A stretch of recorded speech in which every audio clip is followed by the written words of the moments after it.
इस कार्यक्रम के पुण्यार्चक हैं श्री नरेश सुखबीर सिंह जी जैन विसर, धर्मपत्नी किरण नरेश जैन, पुत्र व पुत्रवधू मानव नरेश जैन, अनुराधा मानव जैन, पुत्र मोहित नरेश जैन, पौत्र विहान मानव जैन, आहान मानव Jain, Sabarmati Ahmedabad 5, Visar detergents private limited Ahmedabad, धोर सीकर प्रवासी इम्फाल बैंगलोर कलकत्ता निवासी, पिताजी स्वर्गीय श्री मिश्री लाल जी काला एवं माता श्री स्वर्गीय फूल देवी जैन की पुण्य स्मृति में कोरोना वैश्विक महामारी के शीघ्र निवारणार्थ पुण्यार्चक महेश कुमार काला एवं धर्मपत्नी श्रीमती मंजू देवी जैन, पुत्र अंकित, पुत्रवधू कृतिका, पौत्र आरव एवं अद्विक आदि काला, पुत्री एवं दामाद श्रीमती मिकिता अंकित जी गंगवाल, कुमारी वान्या अर्थव Gangwal Ranchi, firm variety traders complex Imphal Calcutta Bengaluru, Shrimati Suman Jain, Shri Mahendra Kumar Jain Kala, सब परिवार कोची केरल। स्वर्गीय श्री नागराज सगरी की पुण्य स्मृति में 32 शेषाद्री रोड आनंदा राव सर्कल बेंगलुरु, श्रीमती शोभा नागराज सगरी बेंगलुरु, पुत्री सौभाग्यवती रेखा मोहन कुमार वडकोद्रे, दामाद श्री मोहन कुमार वडकोद्रे, पुत्री सौभाग्यवती प्रतिभा सदन, दामाद श्री सदन कुमार बेंगलुरु, पुत्री सौभाग्यवती सची देवी रवि कड़बी, दामाद रवि कड़बी बेंगलुरु, श्रीमती सरोज, श्री सुनील, आशिका, प्रतीक जैन, अंकित एवं Khushboo Pataudi, firm Saroj roofing private limited Cochin, Shri Chhavi Kumar Sethi, Shrimati Kavita Devi Sethi, Sheel Chand Chhavi Kumar Sethi, firm Amar roller flour mill, Dimapur Nagaland.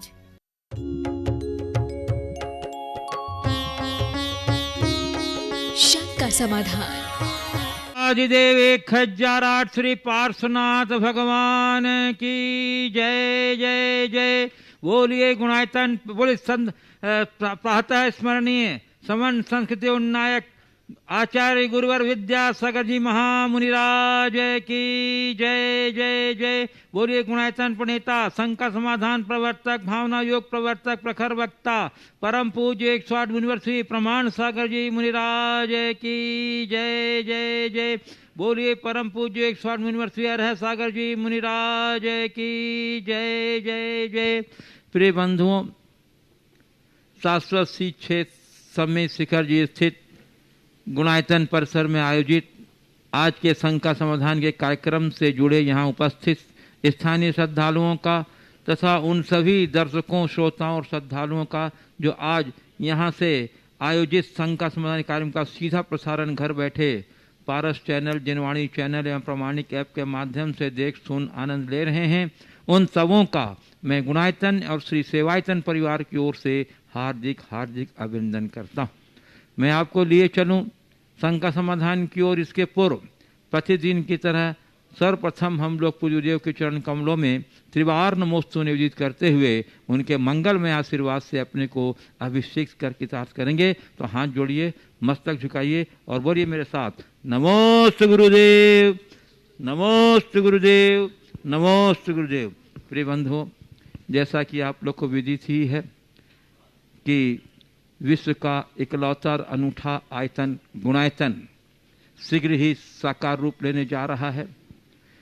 निर्माण का कार्य बड़ी तीव्र गति से चल रहा है। मैं आपको बताना चाहता हूं कि यह आयतन अनूठा और अद्भुत इसलिए है कि यह ऐसा आयतन है जिसमें आधुनिकतम तकनीक, वैज्ञानिक तकनीक के माध्यम से आत्मा से परमात्मा बनने का संपूर्ण जीवन दर्शन आपको दिखाया जाएगा।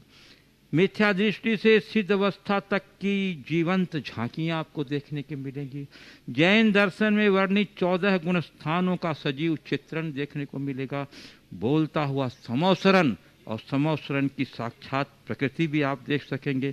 भगवान का श्री विहार कैसे होता है ये भी आप देख सकेंगे और भगवान का मोक्ष गमन कैसे होता है, ऊर्ध्वगमन जो होता है वो भी आप देख सकेंगे और संपूर्ण जैन धर्म की जीवंत व्याख्या भी आप देख सकेंगे। यह अपने आप का अनूठा है। निश्चित ही बड़े सौभाग्यशाली होंगे जो ऐसे अनूठे आयतन से जुड़ेंगे। और बंधुओं, जब गुणायतन जिनालय की आप शिल्प कला को देखेंगे तो बरबस आपके मुंह से निकल पड़ेगा, वाह क्या गुणायतन। तो गुणायतन कमेटी की यह भावना है कि हमारे देश का एक भी परिवार ऐसा नहीं बचे जो गुणायतन से जुड़े। इसके लिए आपसे अनुरोध है कि आप गुणायतन कार्य से जुड़कर इसकी सदस्य योजना से परिचित होते हुए आप अपने मनपसंद योजना से जुड़ करके हमारा हाथ मजबूत करें। आप अपना सहयोग हमारे तक बढ़ाएं। हम आपके सहयोग से इस गुणायतन को शीघ्र ही साकार रूप देकर प्रस्तुत कर सकेंगे। हम आपके उदारतापूर्ण सहयोग का स्वागत करेंगे और उसके लिए सतत आभारी रहेंगे। और चलिए अब मैं आपको ले चलता हूँ शंका समाधान की ओर। और गुरुदेव प्रथम प्रश्न, अच्छा हाँ बंधु क्षमा कीजिएगा, कुछ घोषणाएं गुणायतन से जुड़ने वाले सदस्यों की। मैं सभी सदस्यों को जो गुणायतन से जुड़ रहे हैं गुणायतन परिवार की ओर से बहुत बहुत साधुवाद देता हूं और आपके उत्तम उज्जवल भविष्य की कामना करता हूं। आज हमारे पास सूची आई है कि 1 लाख रुपए की राशि प्रदान कर सूत्रधार के रूप में, हाँ पहला श्री प्रमोद कुमार जैन, श्रीमती सीमा जैन, प्रसीम नैन्सी, शुभम जैन, शिवपुरी, इन्होंने 1 लाख रुपया देकर के सूत्रधार के रूप में जुड़े हैं। और सूत्रधार में दूसरे श्रीमती सरोज बज, धर्मपत्नी स्वर्गीय सुशील बज, मोनिका धर्मेंद्र, खुशी मुस्कान जैन कोटा राजस्थान से है। इन दोनों महानुभावों ने सूत्रधार के रूप में जुड़कर अपने जीवन का सूत्र सुनिश्चित कर लिया है। और बंधुओं निर्माण साथी के रूप में जुड़ रहे हैं 51,000 रुपये की राशि प्रदान करते हुए श्री बाबूलाल, निर्मला देवी काला, श्री संजय, पंकज, प्रमोद जैन, विजयनगर कामरूप। और निर्माण मित्र के रूप में जुड़ रहे हैं 31,000 रुपये की राशि देते हुए श्रीमती कांता वैद, देवेंद्र वैद, नागपुर महाराष्ट्र। और 11,000 रुपये की राशि प्रदान करते हुए निर्माण निधि के रूप में जुड़ रहे हैं सौभाग्य कांक्षिणी प्रभावती, हुकुमचंद लोहड़े, कुशाग्र, हर्बल, आरती लोहड़े, औरंगाबाद महाराष्ट्र। श्री मनोज जैन, श्रीमती सोनाली जैन, इंदौर। श्री मनोज कुमार पांड्या, कुशल, योगेश पांड्या, चित्तौड़गढ़। श्रीमती कांता जगदीश संगई, अमरावती महाराष्ट्र। श्री धर्मचंद कमला देवी छावड़ा, जियागंज, मुर्शिदाबाद पश्चिम बंगाल। श्री राकेश कुमार पवैया, श्रीमती हेमलता पवैया, भिंड। बंधुओं हम आप सभी के उज्जवल भविष्य की कामना करते हैं। आपके उदारतापूर्ण सहयोग के लिए गुणायतन की ओर से बहुत बहुत साधुवाद और आभार व्यक्त करते हैं। और बंधुओं पूज्य की प्रेरणा अनुरूप देवोदय महासंघ के लिए भी कुछ स्वीकृतियां हमारे पास आई हैं। मैं उनके नाम की घोषणा कर रहा हूं। नागपुर महाराष्ट्र से पुष्पक उबाले, इन्होंने 31,440 रुपया प्रदान किया है, बहुत बहुत साधुवाद। Anil Kumar Jain, labour law adviser Saharanpur. Jinendra Kumar Jain, Sanpada Navi Mumbai. और बीना जैन, अम्बावाड़ी जयपुर। इन तीनों महानुभावों ने 11,000 रुपये की राशि प्रदान की है। प्रमोद कुमार जैन लखनऊ, श्री चंदा दुगड़ दिल्ली, श्री विजय सुराना दिल्ली। इन तीनों महानुभावों ने 25,000 रुपये की राशि प्रदान की है। आशीष जैन, हंस कुमार जैन, ग्रेटर नोएडा, इन्होंने 16,800 रुपये की प्रदान की है राशि। और तरुण जैन के जन्मदिन पर, स्थान का नाम नहीं है, 13,000 रुपये की राशि प्रदान की गई है। मैं देवोदय महासंघ की ओर से आप सबों की उदारतापूर्ण सहयोग के लिए बहुत बहुत आभार व्यक्त करता हूं। और चलिए अब मैं आपको लिए चलता हूं शंका समाधान की ओर। और प्रथम प्रश्न गुरुदेव टोंक राजस्थान से अंकुर जैन कह रहे हैं, गुरुदेव आपने एक दिन बताया था कि तस्वीर को नमन नहीं करना चाहिए, परंतु हम बचपन से घर में रखी हुई मूर्ति या तस्वीर को पूछते आए हैं और इस कोविड काल में तो इनके समक्ष पूजा भी की जा रही है, तो क्या अनुचित है? अगर हाँ तो हमें घर में रहकर कैसे पूजा पाठ करना चाहिए? देखिए, तस्वीर के समक्ष पूजा करना और तस्वीर की पूजा करना, इसमें अंतर है। तस्वीर के समक्ष पूजा करो, पर जिनकी तस्वीर है पूजा उनकी करो। तस्वीर पूज्य नहीं है, तस्वीरवान पूज्य है। क्योंकि सामने तस्वीर होती है तो हमारे भावों में वैसा जुड़ाव हो जाता है, इसलिए मैं उसका निषेध नहीं कर रहा हूँ। लेकिन हमारे यहाँ मान्य परंपरा यही है कि हम पूज्य प्रतीकों की प्रतिष्ठा के बिना पूजा अर्चा नहीं करते। जब तक संपूर्ण प्रतिष्ठा ना हो जाए तब तक पूजा अर्चा नहीं करनी चाहिए। फिर दूसरी बात, जिस तस्वीर की आप पूजा कर रहे हो उसी तस्वीर के सामने आप दुनिया के और कार्य भी करते हैं तो अभिनय भी होगा, इसलिए इसका हमें ध्यान रखना चाहिए। पूज्य गुरुदेव सतना मध्य प्रदेश से सिद्ध दीपेंद्र जैन कह रहे हैं, कहते हैं राम इसलिए नहीं जीते क्योंकि वो सच्चे थे, बल्कि इसलिए जीते क्योंकि उनके साथ उनके भाई थे। और रावण इसलिए नहीं हारे कि वो गलत थे, वो इसलिए हारे क्योंकि उनके साथ उनका भाई विभीषण नहीं था। ओ महाराज जी, आज तो भाई भाई में लड़ाई है तो हमको अपना भविष्य रावण के चरित्र की ओर जाते हुए दिखाई दे रहा है। तो हम किस प्रकार उसे राम जी के चरित्र की ओर प्रेरित करें? बात तो बिल्कुल यही है। आज बिल्कुल विपरीत ही चरित्र दिख रहा है। मैथिली शरण गुप्त की ये पंक्तियाँ इस प्रश्न के उत्तर में बहुत सार्थक प्रतीत होती। जब देखिए विपरीत पथ ही हाय हमने ले लिया, श्री राम के होते हुए आदर्श रावण को किया। हम हैं दुर्योधन के अनुज, तजकर युधिष्ठिर को अहो, सोचे भला तो फिर हमारा पतन दिन दिन क्यों न हो। अगर ऐसी स्थिति होगी तो हमारा पतन असंभावी है। ये बात बिल्कुल सही है। भाई और भाई के बीच में खाई होगी तो वही इतिहास होगा जो रावण का हुआ, और भाई और भाई का प्रेम होगा तो हमें वो रामायण की झलक दिखेगी। हम महाभारत के झलक को भी देख चुके हैं, रामायण की झलक को भी देख चुके हैं। हमें चाहिए कि भाई भाई में प्रेम हो और अपने जीवन को ऊंचा उठाए। पूज्य गुरुदेव, गढ़ा कोटा जिला सागर मध्य प्रदेश से प्रांजल प्रवीण सिंघई कह रहे हैं, मेरी जिज्ञासा गुरुदेव आज के प्रवचन माला के एक वाक्य से है। आपने कहा था कि दीवार की उस पार देख, तो हे गुरुवर, हमारी दृष्टि दीवार के इस पार देखने के बजाय उस पार देखने के लिए कैसे बनाएं ताकि हम भी जीवन में सफलता की ओर कदम बढ़ा सकें? देखिए, जो केवल तात्कालिक स्थिति के विषय में सोचता है वो दीवार के इस पार को देखता है, लेकिन जो आगे को देखता है, जिसके सामने उसका बड़ा लक्ष्य होता है, जिसकी सोच बड़ी होती है, वो आगे का भी देखता है। तो हमें हमेशा आगे की देखनी चाहिए, पीछे की नहीं। जो मैंने कहा था कि दीवार के इस पार और उस पार, जो सामने उसे तुम देख रहे हो, पर जो होगा उस मुझे देखना है, मैं वो देख रहा हूँ। पर ऐसा वही देख सकता है जो अपने लक्ष्य के प्रति समर्पित हो और प्रगाढ़ आत्मविश्वास का धनी हो। पूज्य गुरुदेव, झारखंड रामगढ़ से श्री रमेश सरला सेठी नमोस्तुपूर्वक कह रहे हैं, महाराज जी, मेरी जिज्ञासा यह है कि क्या सुबह मॉर्निंग वॉक करते समय माला का जाप कर सकते हैं? देखिए, अगर आप मॉर्निंग वॉक कर रहे हैं और उस समय माला जप रहे हैं तो कोई बुराई नहीं, इधर उधर की बातों से बच रहे, बल्कि चलते समय मौन ले लीजिए, जाप कीजिए, कोई दोष नहीं। हाँ, लेकिन ऐसा करके आप अपने जाप्यानुष्ठान के समय में कटौती मत कीजिए। ये भी कर लीजिए और जो नियमित जाप करते हैं उसको अलग से कर लीजिए। पूज्य गुरुदेव, एलोरा महाराष्ट्र से जयश्री जयचंद पाटनी कह रहे हैं, महाराज जी, जिस तरह फल पकने के पश्चात बीज अपने आप दूर हो जाता है, जैसे चीकू, पर आम की गुठली आम के पकने के बाद भी आम से चिपकी रहती है, तो आदमी उसे निचोड़ कर अलग निकाल फेंकता है। तो मेरी जिज्ञासा यह है महाराज श्री कि माँ भी अपने बच्चों के साथ ममता के नाम पर चिपकी रहती है। एक समय आता है बच्चे उसे खुद से अलग करना चाहते हैं, पर वो अलग होना नहीं चाहती। तो मेरा प्रश्न यह है कि माँ को कब तक बच्चों की देखभाल करे और कब उनसे थोड़ी दूरी बना के रहे? बहुत अच्छा सवाल है। माँ आम बने या चीकू? मेरी अवधारणा के अनुसार माँ को आम भी बनना चाहिए और माँ को चीकू भी बनना चाहिए। आम की अपनी गुणवत्ता है और चीकू की अपनी गुणवत्ता। जीवन में आम भी चाहिए और चीकू भी चाहिए। और एक बात ध्यान रखना, अगर स्वाद की दृष्टि से देखा जाए तो चीकू आम के स्वाद के आगे कहीं नहीं लगता। आपने ये कहा कि चीकू जैसे फल पक जाने पर अपने बीज को छोड़ देते हैं,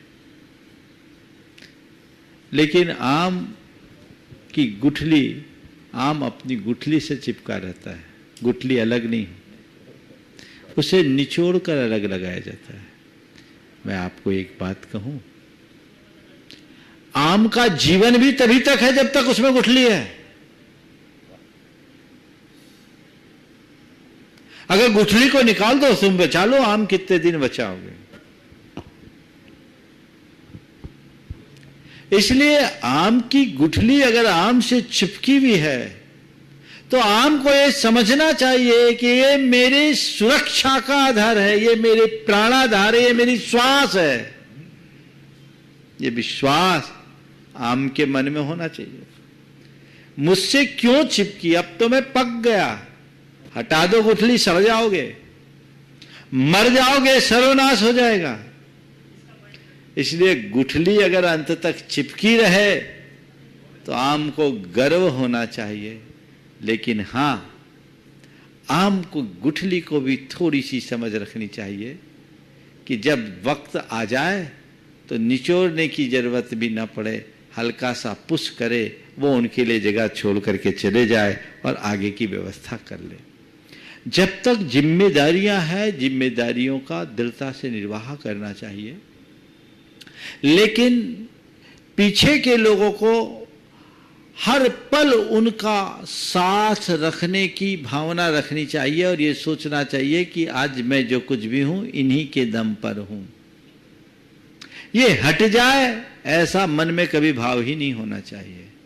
लेकिन जो बड़े जन हैं उन्हें एक समय पाकर अपनी प्रासंगिकता को समझते हुए अपना दूसरा रास्ता चुनना चाहिए, ताकि नयों को अवसर मिले, तभी हम आगे बढ़ेंगे। पूज्य गुरुदेव, गया बिहार से श्री नरेंद्र सेठी, मंजू सेठी, भारत पेट्रोल पंप पूछ रहे हैं, गुरुदेव अच्छे बुरे कर्म का मूल्यांकन कहाँ होता है, जबकि जैन धर्म में तो ईश्वर और परमात्मा जैसा कुछ है ही नहीं, स्वयं का बोध परमात्मा है, तो बुरा या अच्छाई का कौन तय करता है? देखिए, बात बिल्कुल सही। अच्छे बुरे कर्मों की पहचान करने वाला कोई दूसरा नहीं है। हम खुद अच्छे बुरे कर्मों के करता हैं और हम खुद अच्छे बुरे कर्मों के भोगता हैं। हम जैसा कर्म करते हैं, अच्छे या बुरे, वैसे संस्कार हमारी आत्मा में चिपक जाती हैं और वही संस्कार कालांतर में पककर अच्छा और बुरा फल देते हैं। ये सहज स्फूर्त प्रक्रिया है, इसमें किसी के कुछ करने से नहीं होता। जैसी हमारी प्रवृत्ति वैसे हमारे संस्कार, और जैसे हमारे संस्कार वैसे हमारे परिणाम, वैसा हमारे जीवन में कर्म का फल मिलता है। तो ये सब चीज़ें अपने आप चलती है, इसमें किसी अन्य कर्ता की कोई भूमिका नहीं। पूज्य गुरुदेव, बाकल मध्य प्रदेश से श्री संजय मोदी कह रहे हैं, सामाजिक जीवन में कहावत है कि सभी एक ही मिट्टी से बने हुए हैं। हाँ, सभी एक ही मिट्टी से बने हुए हैं, तो एक दूसरे में इतना फर्क क्यों? क्योंकि कोई अंदर बाहर से खूबसूरत होता है तो कोई अंदर। देखिए, बात सही है कि एक ही मिट्टी में बने हैं, पर एक ही मिट्टी में बने रहने के बाद भी फर्क होता है। फर्क आप अगर थोड़ी सी दृष्टि प्रकृति की ओर करें तो आप इसका अनुभव कर सकते हैं कि एक ही मिट्टी में, उसी मिट्टी में गुलाब भी खिला है और उसी मिट्टी में कैक्टस भी, उसी मिट्टी में आम भी है और उसी मिट्टी में बबूल भी। ये चीजें एक ही है। उसी मिट्टी में चंदन है, उसी मिट्टी में नीम भी। मिट्टी तो एक है, लेकिन एक ही मिट्टी में जन्म लेने के बाद भी, एक ही मिट्टी से बने हुए होने के बाद भी सबके अपने अपने संस्कार होते हैं और संस्कार के अनुरूप उनका जीवन व्यवहार होता है।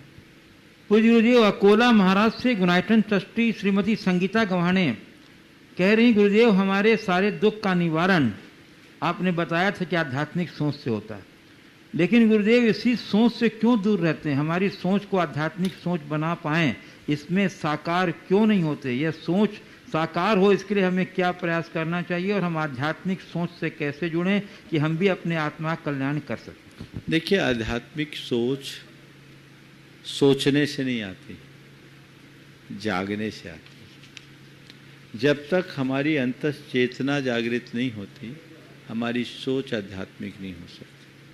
हमें चाहिए कि हम अपनी अंतस चेतना को जगाएं, आत्मा को समझें, आत्मा के स्वरूप को जानने की कोशिश करें। एक बार अंतस चेतना जागेगी, हमारे जीवन में सहज रूप से वह सब बातें घटित होने लगेगी। पूज्य गुरुदेव, औरंगाबाद बिहार से गुणायतन के महामंत्री श्री कन्हैयालाल जी सेठी नमोस्तु पूर्वक कह रहे हैं, महाराज श्री, मेरी उम्र 80 साल की हो चुकी है, सारी उम्र पार कर लिया। अब आपके आशीर्वाद से मंदिर का जीर्णोद्धार करके आपसे सूर्य मंत्र की कामना थी, पूरी हो गई। अब महाराज श्री लाइन पर लग गए, कब भगवान के घर से बुलावा आ जाएगा? लाइन तो लगानी पड़ेगी। जब तक लाइन खाली नहीं रहेगी तब तक अपने भावों को स्वच्छ, निर्मल, सुंदर, साफ बनाएं। भगवान की पूजा जाप करते रहें, गुरु का आशीर्वाद मिलता रहे, चलते फिरते आपके आशीर्वाद से सदगति को प्राप्त हो। इसके लिए हमें क्या करना चाहिए? बिल्कुल आपने अच्छी सोच बनाई है। सांसारिक कर्तव्यों को पूर्ण करके परमार्थ के प्रति अनुराग बनाए रखना बहुत अच्छा भाव है। ऐसे भाव को बनाए रखिए। और अब मैं तो यही सलाह दूंगा कि जब दायित्व पूरा हो गया है तो घर में चिपके रहने की क्या जरूरत। चलते फिरते चले जाऊं ऐसा मत सोचो। गुरु चरणों में नमोकार जपते हुए इस दुनिया में जाऊं ऐसा सोचो। और इसके लिए लोगों को चाहिए कि अपने जीवन में उसके चौथेपन में प्रवेश करते ही मोड़ लाएं, घर गृहस्थी से विरक्ति का भाव जगाएं। उधर से जब हम दूर हटेंगे तभी कुछ अच्छा कर पाएंगे। जो चिपके रहते हैं उनकी दशा भगवानी जाने कैसी होती। पूज्य गुरुदेव, इंदौर से प्रामाणिक समूह की सक्रिय सदस्या श्रीमती सुप्रिया जैन पूछ रही हैं, गुरुदेव बच्चों के लिए डांट का पैमाना क्या होना चाहिए ताकि उनके सबकॉन्शियस माइंड पर बचपन से बुरा असर नहीं पड़े और बच्चे जिद्दी भी नहीं बने? हम छोटी उम्र के बच्चों को क्या कमांड दें कि वह आज के समय में जिद्दी से दूर रह सके?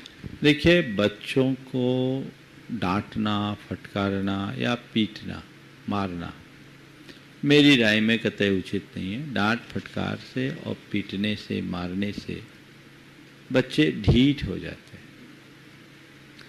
बच्चों के प्रति हमें बड़े मनोवैज्ञानिक तरीके से पेश होना चाहिए। अगर कोई बच्चे गलत कार्य करते हैं तो उन्हें केवल अपनी आंख दिखाएं, अपनी मुद्रा से बताएं और साथ ही उन्हें दृढ़ स्वरों में कहें कि ये कार्य ठीक नहीं है, ये आपको नहीं करना चाहिए। इसका बच्चों पर असर पड़ेगा। लेकिन ज़्यादा डांट फटकार करोगे या मारपीट करोगे तो वो बच्चे मार खाकर, डांट सुनकर के फिर वही करने लगेंगे जो आप नहीं चाहते। तो पहली बात तो इनसे बचना चाहिए। बच्चों के जिद को खत्म करने के लिए क्या करना चाहिए?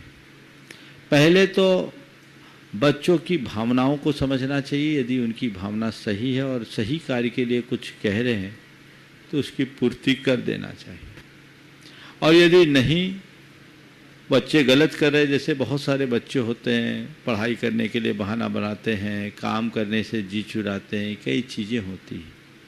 उन्हें मनोवैज्ञानिक तरीके से समझाना चाहिए और उन्हें जिस कार्य के लिए जिद कर रहे हैं और जिसके वजह से उससे दूर हो रहे हैं उसकी महत्ता बतानी चाहिए, उसकी उपयोगिता बतानी चाहिए। और जो कार्य गलत है, जैसे कई बच्चे मोबाइल लेने के लिए जिद करते हैं, खिलौने के लिए जिद करते हैं, उसके विषय में उन्हें बताना चाहिए कि ये तुम्हारे लिए उपयोगी नहीं है, अभी तुम्हारा समय इस लायक नहीं है और ये हम नहीं दे सकते। और फिर वो कितनी भी जिद करे उसकी जिद पूरी मत करो। रोता है रोने दो, मचलता है मचल जाने दो। यदि आपने एक बार उसकी जिद पूरी कर ली तो वो उसको एक माध्यम बना लेगा कि जब कुछ चाहिए जिद करो, सब मिल जाएगा। तो फिर वो जिद से कभी बच नहीं पाएगा। तो ऐसी बातें ध्यान में रख करके ही चलना चाहिए। पूज्य गुरुदेव, सम्मेद शिखर जी से देवेंद्र कुमार जैन कुड़ीला कह रहे हैं, गुरुदेव सम्यक दृष्टि जीव की पहचान बताते हुए कहा गया है कि वह ओजवान होते हैं, अच्छे कुल में जन्म लेते हैं। तो गुरुदेव, तिर्यंत सम्यक दृष्टि का अच्छा कुल और यशस्वपना किस तरह होता है? देखिए, ये कथन मनुष्यों की अपेक्षा है। आप तिर्यंश फिर नारकियों का भी पूछ लोगे तो जो कथन जिसके लिए किया गया उसे देखना चाहिए। पूज्य गुरुदेव, और एक बात और, सम्यक दृष्टि तो तिर्यंचों में उत्पन्न होगा ही नहीं। सम्यक दृष्टि नारकियों में उत्पन्न होगा ही नहीं। सम्यक दृष्टि अगर उत्पन्न होगा तो मनुष्यों और देवों में ही होगा। तो मनुष्य में ओज, तेज, विद्या, यश तब और वैभव का धनी होगा, महान पुरुषार्थी होगा, सनात होगा, वो मानव तिलक होगा। और देवों में उत्पन्न होगा तो देवों में महार्दिक देव होगा, श्रेष्ठ पदों को धारण करने वाला देव होगा। तिर्यंचों में और नारकियों में सम्यक दृष्टि उत्पन्न नहीं होता। नारकियों और तिर्यंचों में अगर सम्यक दृष्टि उत्पन्न होता भी है तो केवल एक ही परिस्थिति में, जब कोई जीव पहले तिर्यंचायु या नरकायु का बंध कर लिया हो और बाद में छायिक सम्यक दर्शन पाया हो। तो ऐसा जीव यदि छायिक सम्यक दर्शन के साथ तिर्यंच होगा तो भोग भूमि का तिर्यंच होगा, जो कर्म भूमि के तिर्यंचों से बहुत श्रेष्ठ है। और नरक में भी जाएगा तो प्रथम नरक तक ही जाएगा, जो अन्य नारकियों में श्रेष्ठ है। इसलिए ऐसा समझ लेना चाहिए। पूज्य गुरुदेव, नागपुर महाराज से श्री संजीव जैन कह रहे हैं, महाराज श्री, कुछ समय पहले मैंने शिखर जी तीर्थ यात्रा हेतु दान देने का संकल्प किया था, परंतु लॉकडाउन होने कारण बहुत दिनों से किसी कमेटी या मंडल द्वारा यात्रा संचालित नहीं की गई। अब मैं स्वयं को कर्जदार महसूस कर रहा हूँ और जल्दी जल्दी दान का पैसा देना चाहता हूँ, तो क्या ये पैसा मैं किसी और मद में दे सकता हूँ? भाई, तीर्थ यात्रा का भाव किया, तीर्थ यात्रा हो नहीं रही है तो तीर्थ क्षेत्र में दे दो ना, वहाँ भी तो उपयोगी है। तीर्थ यात्रियों के ना आने से भी तो यहाँ समस्याएं हैं, यहाँ जरूरत है। पूजा अर्चाएं तो हो ही रही है, सारा काम जब ऑनलाइन हो रहा है, वर्चुअल हो रहा है, तो तुम दान भी ऐसा दे सकते हो। बल्कि मैं लोगों को कहूँगा कि ऐसे समय में जबकि यात्रियों का आवागमन लगभग समाप्तशः है, हमें तीर्थों के नित्य प्रबंध के लिए जरूर दान देना चाहिए। पूज्य गुरुदेव, कटनी मध्य प्रदेश से श्री अजित जैन कह रहे हैं, जब तक अर्जुन को यह नहीं पता था कि कर्ण उसका ही भाई है, तब तक अर्जुन उनको अपना शत्रु मान कर्ण से युद्ध किया, वध कर दिया और अर्जुन ने अपनी इस कार्य पर वीरता का अनुभव किया। परंतु जैसे ही अर्जुन को यह पता चला कि वह तो उसका भाई था, अर्जुन शोक और ग्लानि से भर गया। गुरुदेव, मेरी जिज्ञासा यह है कि कर्ण के वध पर अर्जुन की अलग अलग समय पर दो मनोदशा थी, एक वीरता की, गर्व की और दूसरी ग्लानि की। तो अर्जुन का कर्म बंध कैसे हुआ होगा? देखिए, कथा के प्रसंग को मैं अपनी जगह रखता हूँ, पर इस प्रसंग से कुछ मैं और बात आप सबसे कहना चाहता हूँ। आपके कथनानुसार जब तक कर्ण की असलियत का पता नहीं था, अर्जुन उस पर धुआंधार वान बरसा रहा था, पूरी शक्ति से उससे युद्ध कर रहा था और उसे युद्ध में निहत भी किया। लेकिन जब लगा कि मालूम पड़ा अरे ये तो मेरा भाई था, तो उसे घोर आत्मग्लानि हुई। मैं इसे दूसरे अर्थ में लेता हूँ कि जीवन में किसी के भी वियोग से दुख तभी होता है जब हम उसे अपना मानते हैं। जब तक चीजें पराई हो इसका बोध रहता है, तब तक हमें कोई दुख नहीं होता। तो दुख से बचना है तो आपा पर का ज्ञान करो, निज को निज और पर को पर जानो। निज क्या है इसे जानो, मैं निज आत्मा हूँ। पर से मेरा कोई नाता नहीं। जिसके अंतरंग में ऐसी सोच बन जाती है, उसके हृदय में किसी भी प्रकार का दुख, क्षोभ, शोक या संताप होगा ही नहीं। वो हर पल अपनी क्षमता में जिएगा। पूज्य गुरुदेव, कटनी मध्य प्रदेश से अनिल जैन, वाणिज्य कर निरीक्षक, पूछ रहे हैं, गुरुदेव आपके कह रहे हैं कि जीवन के दिन 4 हैं पगले, जीवन के दिन 4, क्या करना है, कब करना है, कर ले सोच विचार। गुरुदेव, आपके प्रवचन भी 4 बातों पर आधारित होते हैं, इन दोनों में कोई साम है क्या? तथा जीवन के वो 4 दिन कौन कौन से हैं और किस किस घड़ी में क्या क्या कर लेना चाहिए? बहुत अच्छा सवाल है। 4 बातों के विषय में तो मैंने शायद कल भी बताया था, किसी बच्ची का सवाल था, पर आपने पूछा है जीवन के वे 4 दिन कौन से हैं। मैं गिना देता हूँ। पहला दिन वो जब हमारा जन्म होता है, दूसरा दिन वो जब जन्म के बाद बड़े होकर विवाह करते हैं, और तीसरा दिन वो जब हम बूढ़े होते हैं, और चौथा दिन वो जब हम मरने की ओर होते हैं। बस जीवन के ही 4 दिन हैं जो जीवन के 4पन के प्रतीक है। अगर हम संभल जाएं तो संभल जाएं, नहीं तो हमारी जिंदगी का कोई ठिकाना नहीं। पूज्य गुरुदेव, जबलपुर से विशुद्ध अंशु जैन दीक्षितपुरा कह रहे हैं, गुरुदेव शरीर की चर्बी हृदय के लिए खतरनाक है और बौद्धिक चर्बी हृदय की संवेदनशीलता के लिए खतरनाक है। गुरुदेव, इसका आशय स्पष्ट करें। बहुत अच्छा वाक्य है। शरीर की चर्बी हृदय के लिए खतरनाक है और बौद्धिक चर्बी हमारी सहनशीलता के लिए, संवेदनशीलता के लिए खतरनाक है। देखिए, बात सही है, सब जानते हैं कि हमारे शरीर में चर्बी बढ़ जाए, हमारा खून गाढ़ा हो जाए, रक्त में कोलेस्ट्रॉल की मात्रा बढ़ जाए तो हार्ट अटैक की संभावना होती है। और अधिक चर्बी से व्यक्ति को ट्राइग्लिसराइड ज़्यादा बढ़ जाता है तो भी व्यक्ति के लिए हार्ट का खतरा होता है। तो ये तो इस बात में कुछ कहने की ज़रूरत ही नहीं है, क्योंकि ये चर्बी कहीं न कहीं से हमारे हृदय के लिए खतरा बन जाती है। लेकिन दिमागी चर्बी एक अलग प्रकार की चर्बी होती है। दिमाग में चर्बी होने का मतलब क्या है? दिमाग में चर्बी बढ़ जाने का मतलब है व्यक्ति के अंदर गर्मी बढ़ जाना, उसके अंदर अहंकार आ जाना। जब मनुष्य के भीतर अपने भौतिक उपलब्धियों का अभिमान होता है, वो अपने आप को कुछ ज़रूरत से ज़्यादा आंकने लगता है और अपने आप को ही सर्वश्रेष्ठ मानना शुरू कर देता है। उसका जब उसकी गर्मी बढ़ती है तो हमारी सारी संवेदनशीलता भाप बन करके उड़ जाती है, और जब मनुष्य की संवेदनशीलता छीन होगी तो जीवन में ये दशा होती ही है। इसलिए हमें चाहिए कि हम शरीर की चर्बी को कम करने के लिए तो 10 तरह के एक्सरसाइज करते ही हैं। दिमाग में चर्बी न जमे ऐसा भी प्रयास करना चाहिए, और उसके लिए सतत सत्संग, ध्यान, योग और भजन कीर्तन ऐसा माध्यम है जो हमारे जीवन में सकारात्मक बदलाव लाएंगे और हम उनसे बच पाएंगे। पूज्य गुरुदेव, सागर भाग्योदय मध्य प्रदेश से शिल्पी अमरदीप जैन कह रहे हैं, महाराज जी, मेरा प्रश्न यह है कि भरोसा और आशीर्वाद कभी दिखाई नहीं देता, लेकिन असंभव को भी संभव बना देता है। तो महाराज जी, हम कैसे पहचाने कौन सा व्यक्ति भरोसा करने लायक है, कौन सा नहीं?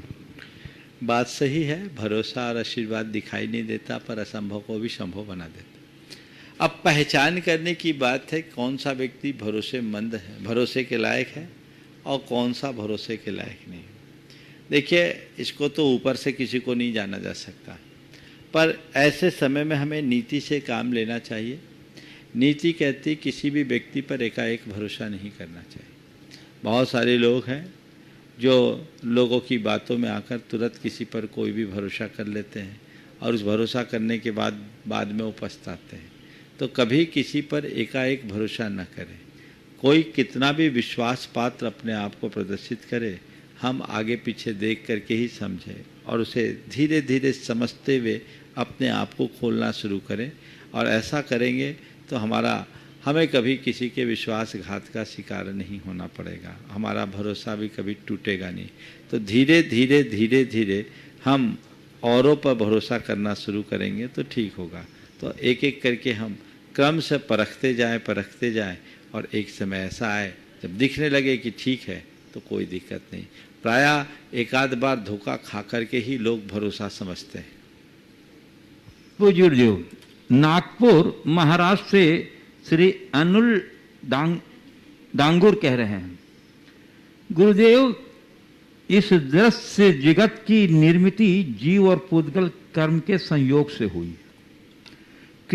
प्रकृति ने ही उसे बनाया है, फिर कर्म से आत्मा को अलग करना क्या प्रकृति से छेड़छाड़ करना नहीं है? चारों गतियां अनादि से हैं और देव गति के सम्यक दृष्टि भी अनादि से होंगे, तो फिर इन देवों को सम्यक दर्शन बिना पुरुषार्थ के हुआ होगा। तो गुरुदेव, सम्यक दर्शन पुरुषार्थ से मिलता या होनहार से होता? देखिए, पहला जो प्रश्न का पहला पक्ष है बिल्कुल अलग है और बिल्कुल अलग दृष्टि से रखा गया है। बहुत अच्छा दृष्टिकोण आपने प्रकट किया है कि ये सारा संसार प्रकृति से बना है जीव और कर्म का संबंध भी अनादि से है, और अनादि से संबंध चारों गति के जीव जब प्रकृति के साथ जुड़े हैं, कर्म का संबंध भी अनादि से है। तो कर्मों को काटना, कर्मों से अलग होने का प्रयास करना, मुक्ति का प्रयास करना, क्या प्रकृति से छेड़खानी नहीं है? पहले तो मैं इसका उत्तर देता हूँ। फिर दूसरी बात आपने पूछा है कि सम्यक दर्शन अपने आप पुरुषार्थ से होता है या होनहार से? आपने प्रकृति से छेड़छाड़ करने की बात की। देखिए, प्रकृति की एक विशेषता है। 4 शब्दों से मैं अपनी बात करूंगा। प्रकृति, विकृति, दुष्कृति और संस्कृति। गाय का दूध दूहना प्रकृति है। गाय के थनों में दूध हो और न दूहा जाए तो गाय को तकलीफ होगी। दूहना प्रकृति है, और दूध को यूं ही छोड़ देना, उसका फट जाना विकृति है। दूध को यूं उड़ेल देना, बर्बाद कर देना दुष्कृति है। लेकिन दूध को दही बनाकर, मंथन कर, नवनीत निकाल कर घी बनाना हमारी संस्कृति है। दूध में घी प्रकृति से है, लेकिन उसमें विकृति समाविष्ट है। इस विकृति को हम जब तक अलग नहीं करेंगे, उसकी संस्कृति प्रकट कैसे होगी? तो हम प्रकृति से छेड़छाड़ नहीं कर रहे हैं, प्रकृति से जुड़ी विकृति को हटा रहे हैं और संस्कृति को पा रहे हैं।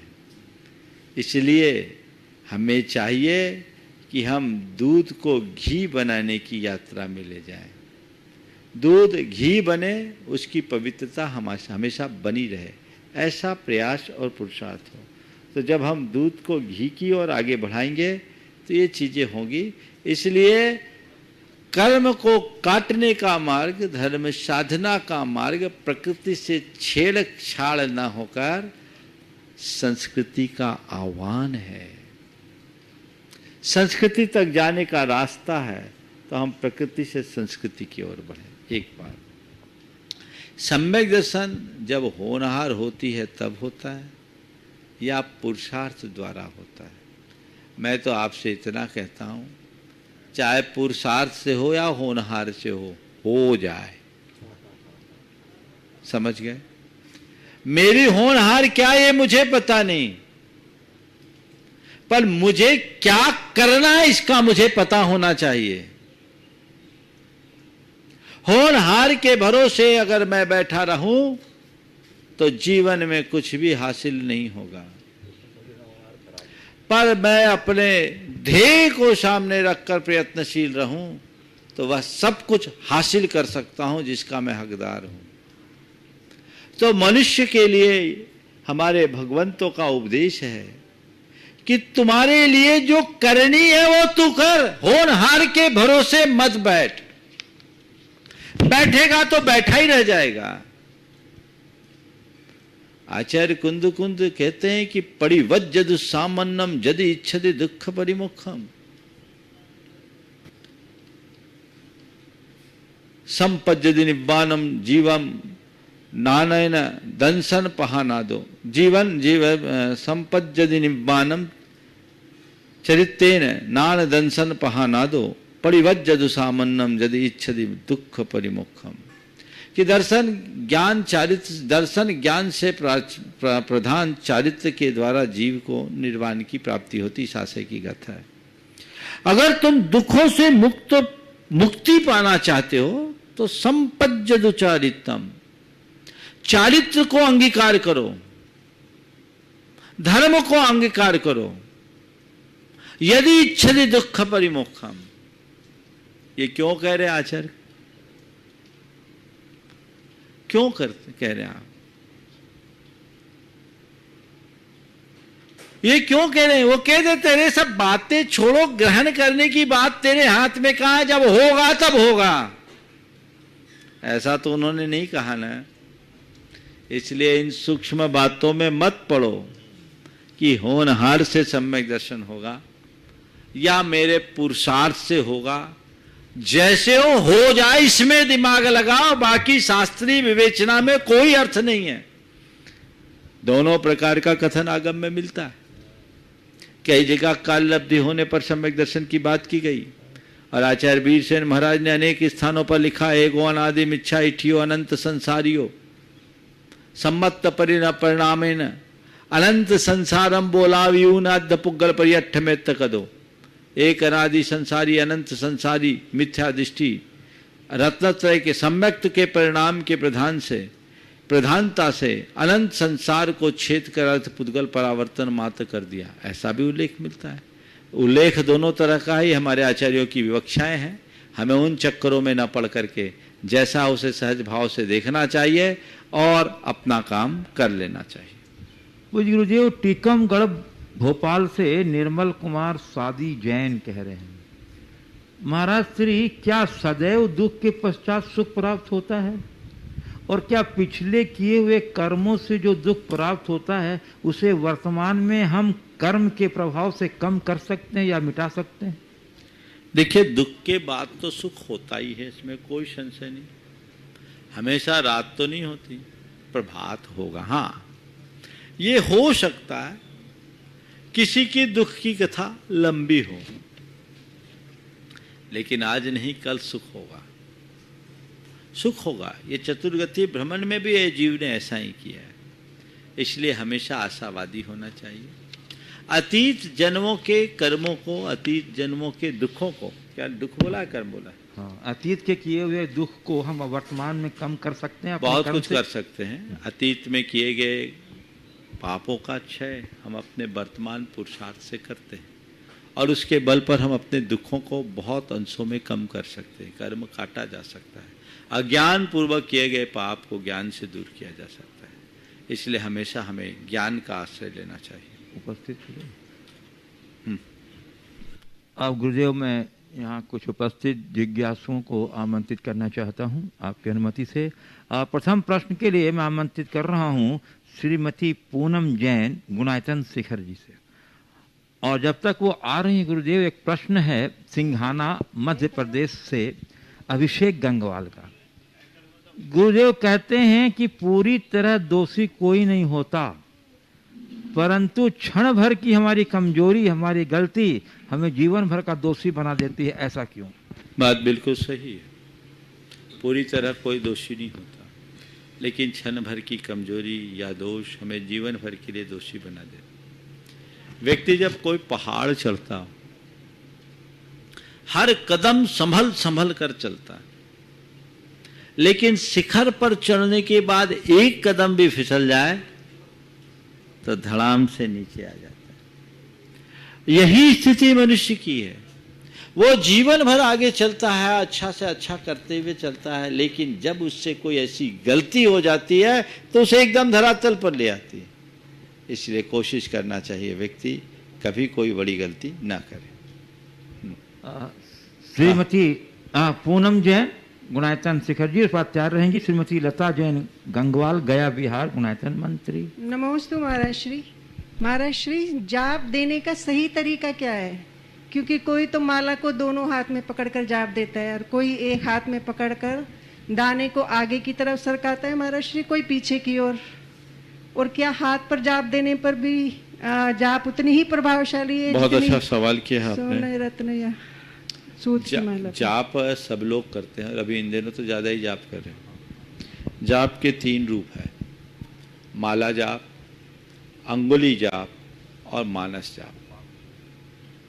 माला जाप जो सबसे ज्यादा रूढ़ है, वो माला महाराज जी से ले रहा हूं मैं। उस माला के जाप का एक तरीका है, ना तो ऐसे रखना चाहिए ना और कैसे। माला पकड़ने की ये पद्धति है। देखिए, एक हाथ हृदय पर और दूसरा हाथ नाभि पर, ये जप मुद्रा है। देख लो भाई, नाभि तक कवर कर लो। पहला हाथ हृदय पर, दूसरा हाथ नाभि पर, और आ रहा है, दिख रहा है ना, ये नाभि पर मैंने लगा रखा ऐसे। और नाभि और हृदय पर आपका हाथ हो और तर्जनी का प्रयोग न करें, तर्जनी का प्रयोग न करें, आप प्रयोग करें मध्यमा और अंगूठे का। इस उंगली का प्रयोग न करें जप करते समय।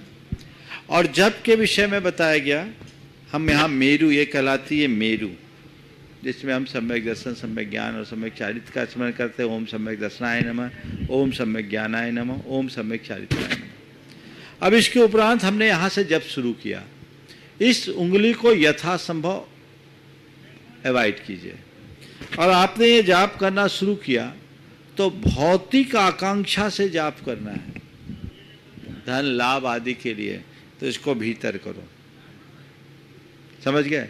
जैसे ये जाप करे तो अंदर की तरफ, और कर्म काटना है, मोक्ष पाना है तो इसको बाहर की तरफ करो, समझ गए? तो ये जाप किया, ऐसे ऐसे जाप करो, समझ गए?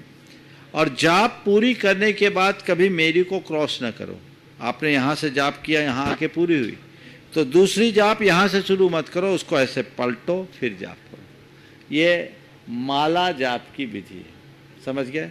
क्या बताया? इस तरीके से बैठो, नींद कभी नहीं आएगी।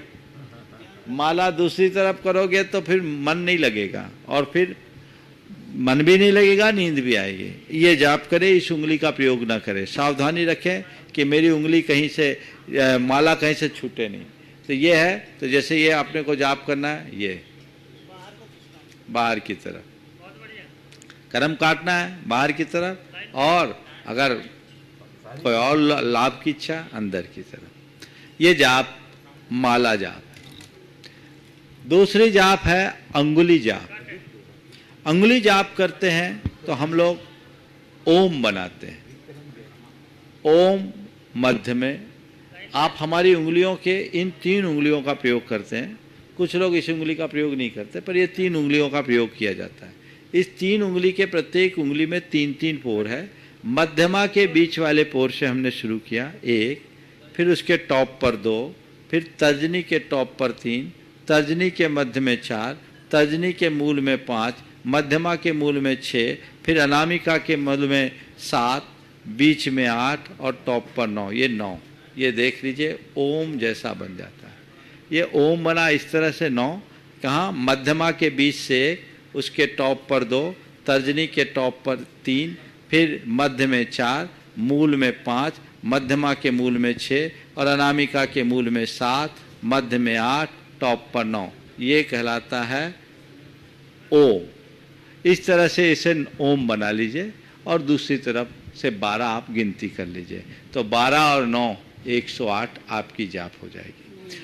अनामिका ये उंगली, कनिष्ठा के बाजू की उंगली अनामिका। हाँ बोलो, हाँ ये सीधा सीधा कैसे भी कर लीजिए। ओम बनाने की बात मैंने की, जो ओम बनाने की प्रक्रिया अच्छा है।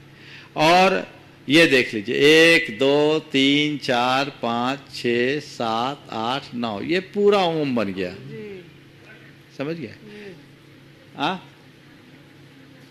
हाँ, जो तर्जनी छोड़ते हैं कुछ लोग, वो मध्यमा से अनामिका से शुरू करते हैं, फिर अनामिका से शुरू करते हैं।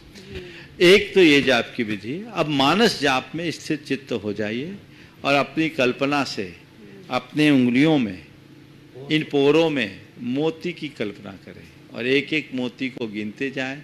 9 मोती का एक बार आप स्मरण करें, ऐसा 12 बार कर ले, 108 जाप हो। तो ये जाप की पद्धति है, एकाग्रता के साथ करना चाहिए। नमस्ते महाराज। श्रीमती लता जैन गंगवाल गया विहार, और उसके बाद तैयार रहेंगे हमारे गुणातीत शिरोमणि संरक्षक परिवार के श्री प्रत्युष जैन कन्नौज। नमोस्तु गुरुजी। गुरुजी मैं श्रीपाल चारित्र का स्वाध्याय कर रही थी। गुरुजी मैं सुन लिया। श्रीपाल चारित्र का स्वाध्याय कर रही थी, तो उसमें लिखा था कि विधवा औरत को श्रृंगार नहीं करना चाहिए, अच्छे वस्त्र नहीं पहनना चाहिए, खाना पीना पे ध्यान देना चाहिए। तो ऐसा लिखा, हरिवंश पुराण में भी मैंने पढ़ा महाराज श्री। तो इसके अंदर में महाराज श्री जब श्रीपाल बिजनेस के लिए बाहर जाता है तो मैना सुंदरी ने सादगी से जीवन बिताना चालू कर दिया।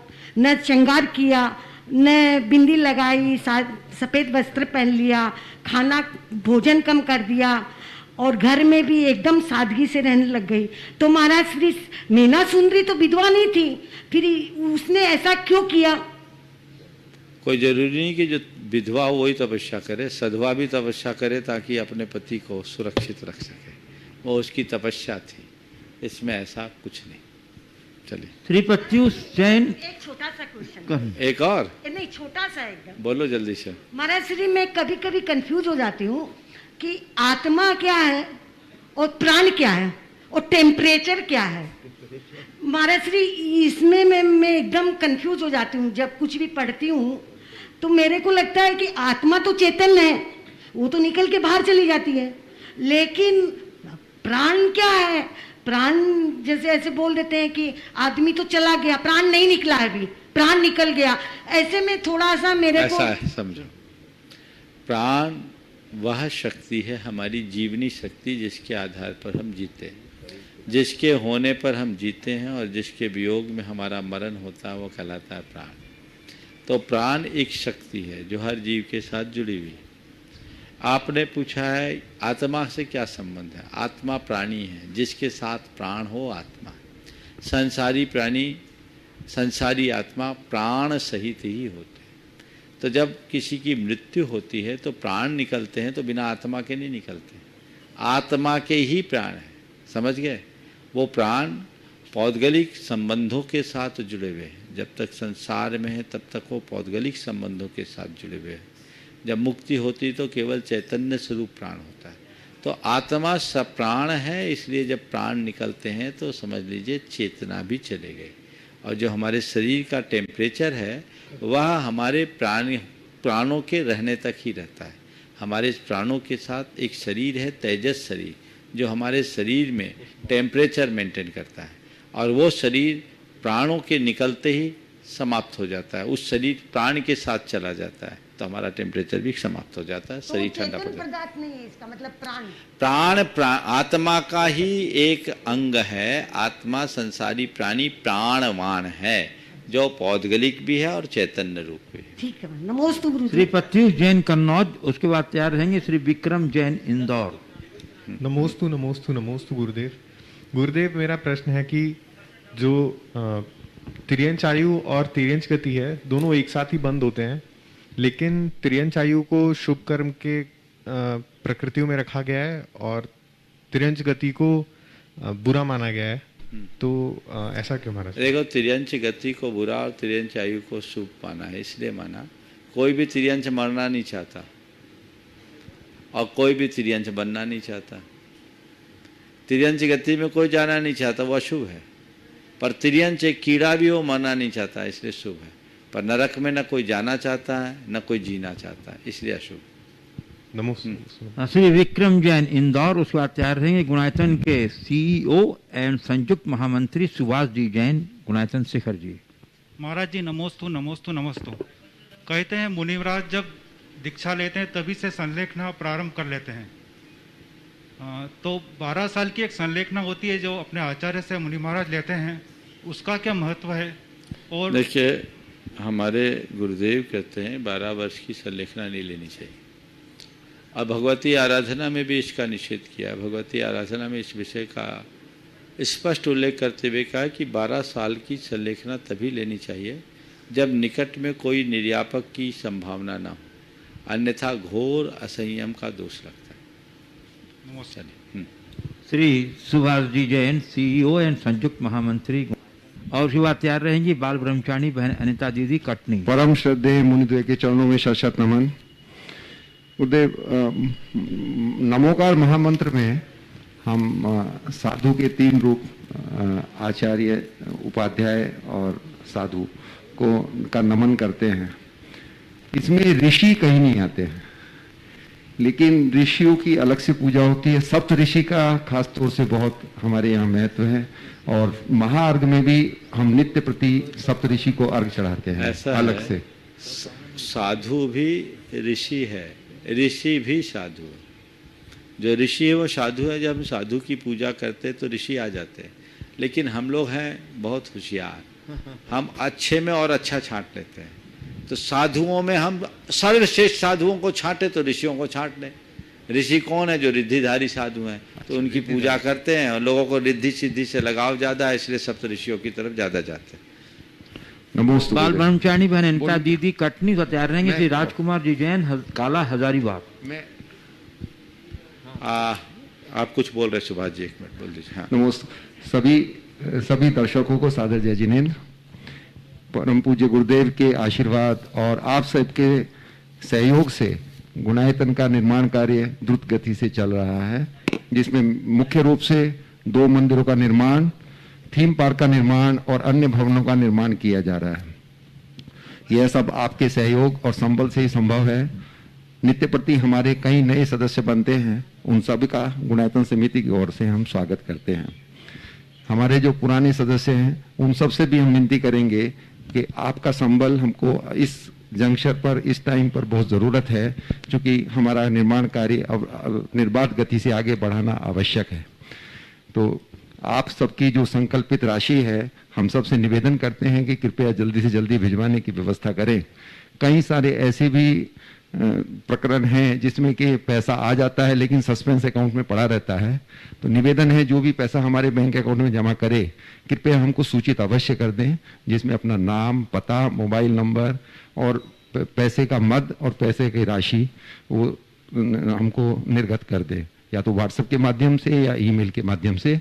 ये सारी डिटेल हमारे गुणायतन कार्यालय में उपलब्ध है, जहाँ का नंबर यहाँ पर चल रहा है। और हमारा सबसे समाज के सभी सदस्यों से निवेदन है कि इस अनुपम अभियान का अंग अवश्य बने और हर घर से हम निवेदन करेंगे। हम सबकी इच्छा है कि कोई भी घर न छूटे, सबसे गुणायतन का सदस्य अवश्य होना चाहिए। बहुत बहुत धन्यवाद। इस संदर्भ में मैं अपने नमस्ते महर्षि विश्वास, वचन और रिश्ता ये ऐसी चीज है कि जब टूटती तो दिखती नहीं है, लेकिन टूटती है तो उसमें आदमी क्यों टूट जाता, दिखती तो नहीं है। विश्वास, वचन और रिश्ता ये टूटते हैं तो दिखते नहीं, लेकिन टूटने पर आदमी क्यों टूट जाता है?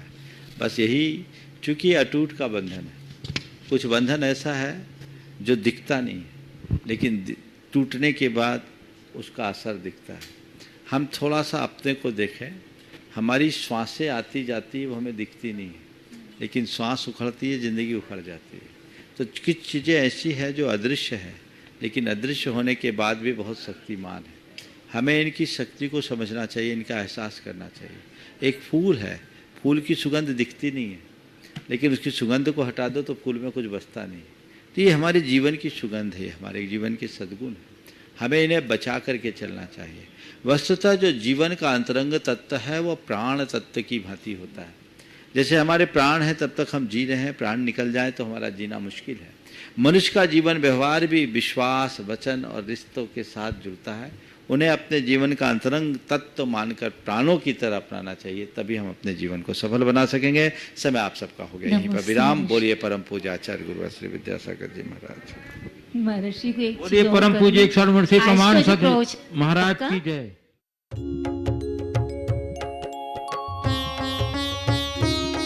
शंका समाधान। इस कार्यक्रम के पुण्यार्चक थे श्री नरेश सुखबीर सिंह जी जैन, विसर, धर्मपत्नी किरण नरेश जैन, पुत्र व पुत्रवधू मानव नरेश जैन, अनुराधा मानव जैन, पुत्र मोहित नरेश जैन, पौत्र विहान मानव जैन, आहान मानव Jain, Sabarmati Ahmedabad 5, Visar detergents private limited Ahmedabad, Dhodh Sikar प्रवासी इम्फाल बैंगलोर कलकत्ता निवासी, पिताजी स्वर्गीय श्री मिश्री लाल जी काला एवं माता श्री स्वर्गीय फूल देवी जैन की पुण्य स्मृति में कोरोना वैश्विक महामारी के शीघ्र निवारणार्थ पुण्यार्चक महेश कुमार काला एवं धर्मपत्नी श्रीमती मंजू देवी जैन, पुत्र अंकित, पुत्रवधू कृतिका, पौत्र आरव एवं अद्विक आदि काला, पुत्री एवं दामाद श्रीमती मिकिता अंकित जी गंगवाल, कुमारी वान्या अर्थव Gangwal Ranchi, firm variety traders complex Imphal Calcutta Bengaluru, Shrimati Suman Jain, Shri Mahendra Kumar Jain Kala, सब परिवार कोची केरल। स्वर्गीय श्री नागराज सगरी की पुण्य स्मृति में 32 शेषाद्री रोड आनंदा राव सर्कल बेंगलुरु, श्रीमती शोभा नागराज सगरी बेंगलुरु, पुत्री सौभाग्यवती रेखा मोहन कुमार वडकोद्रे, दामाद श्री मोहन कुमार वडकोद्रे, पुत्री सौभाग्यवती प्रतिभा सदन, दामाद श्री सदन कुमार, बेंगलुरु। पुत्री सौभाग्यवती सची देवी, रवि कड़बी, दामाद रवि कड़बी, बेंगलुरु।